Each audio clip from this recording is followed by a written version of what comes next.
So guys, for today guys, pag-usapan po natin tungkol po dito sa GCash. Meron po tayong dito sa GCash. Dito sa GCash po guys, pag-usapan po natin ang GCash tungkol sa GCash na kung bakit nagkaroon pa rin ng Google Payment in GCash. So every monthly guys, automatic po siya na magbayad. Kung magkano po yung iba, kung member po kayo doon, kung meron kayong member, kung member kayo sa mga kaibigan nyo, mga ibang YouTuber, pwede po natin cancel po guys. Pwede po i-cancel natin. Habang po na ikaw ay hindi ka pumupunta sa kanyang live. Pumunta ka sa kanyang live. Ngayon, ang gagawin po natin guys, ipakita ko muna yung GCash kung paano po nagkaroon ng Google Payment. So i-click ko po yung GCash. Guys, pupunta po tayo sa GCash. So nakita po natin guys yung balance ko. Ang balance ng GCash ko ay 17.08 ang kanyang balance. So pupunta po tayo guys dito sa inbox. Dito sa inbox sa may baba, i-click po natin to. Pero nga dito nakalagay online payment failed. Kumbaga ibig sabihin guys, hindi po siya, nabigo po yung pag-payment niya. Dahil wala pong load ang GCash ko. Yung GCash ko kasi, na ilang buwan na po, hindi po naludan. Nag-payment po ako dito ng 49 pesos na every month. Ipakita ko sa inyo guys kung saan yung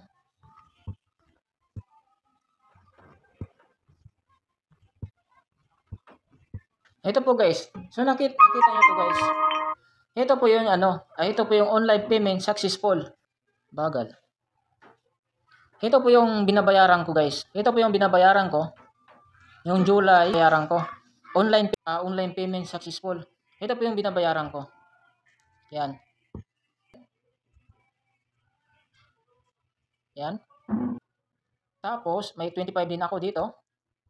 Yan. Yan guys, may 25 din ako. May 25 din ako na nagbabayad ako sa your payment sa 25 pesos. Nag-update siya na nagkaroon ako ng monthly. Pero nabigo nga sila guys kasi nga wala akong load dito sa GCash.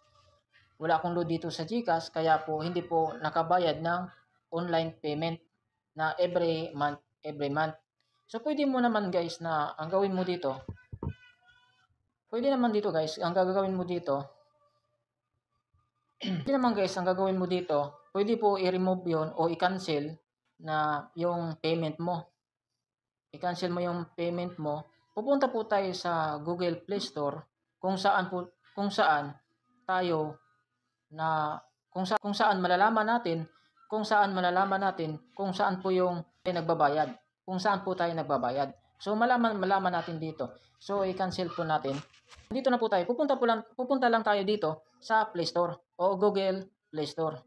So i-click mo natin. So antayin muna natin. Saglit lang yan. So nandito na po tayo guys. Dito po tayo pupunta sa payment and subscription. So i-click po natin to.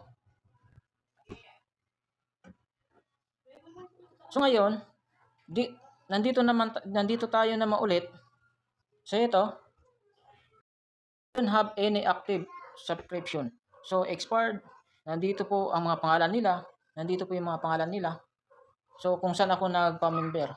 So ito guys, i-remove ko to para hindi na mag-active doon sa GCash ko na binabayaran ko ng monthly. Automatic kasi yun, nagbabayad ako ng monthly doon. Sakali nagkaroon ako ng mga load sa GCash ko, automatic mag-monthly yun. Automatic mag-monthly yun. So ngayon, i-remove ko sila. So ito guys, mga lang ko din to. Mga kaibigan ko nandito din sa YouTube. Dito, kumbaga member, kumbaga ganun. Ito tayo. So you don't have any active subscription. Expired.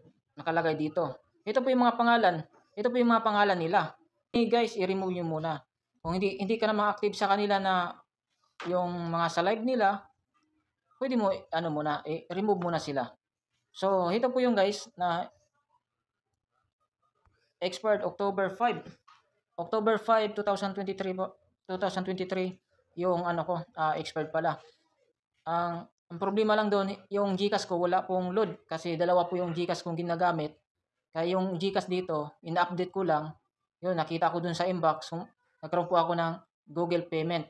Pero nabigo po sila guys. kasi nga wala pong load yung GCash ko. So magkaroon ng load yon, automatic po magkaroon ng monthly. Every month magkaroon po na automatic po yung nagkaroon ng monthly. So nga guys, i-remove lang natin to. So i-remove lang natin to. Ito po dito guys sa baba, may remove pangalan. So yan po guys, nandiyan sa baba may remove. Pwede mo sila i-remove. Ganun lang po yung guys. Kasi kung nagpa-member pala kayo doon ng malaki, ba malaki o 100, 199 yata, 99 pa-membership. Ang laki po mabawas at magulat ka lang, may scam yata sa GCash. Pero hindi nyo alam, ito po yung dahilan kung bakit nagkaroon ng ganito. Nagkaroon ng ganito guys. 'Di ba? Nagkaroon ng ganito. Dito pala ang dahilan. So mga kaibigan ko to guys, mga kaibigan ko lang to. Kaya nagkaroon po ako ng payment. Nagkaroon ako ng payment doon. Pero nabigo naman kasi nabigo po sila. Nabigo po yung pag-payment dahil wala kasing load yung GCash ko. Kasi dalawa kasi GCash ginagamit ko guys. Yung isang cellphone ko may GCash din. Kaya gano'n po nangyari. So guys, maraming salamat guys sa panood nyo. Mayroon kayong natutunan dito sa aking YouTube channel, sa Tuting TV channel. Ginawa ko to para yung iba baka magtaka na bakit nagkaroon ako ng payment dito. Nagbabawas yung load sa GCash nyo. Nagulat kayo, bakit ganito? Nagbabayad ako ng monthly. Hindi ko naman ginagalaw to, hindi naman ako nagbabayad, 'di ba? Ganun po 'yon. So, kaya sinishare ko to sa inyo, pwede niyo i-remove. Pupunta lang po kayo sa Google Play Store. Sa Google Play Store, pupunta lang kayo sa Google Play Store. Kung paano po nangyari? Bakit nagkaroon po ng payment? 'Di ba? Nagkaroon kayo ng payment dito sa GCash. So, maraming salamat guys na thank you for watching guys.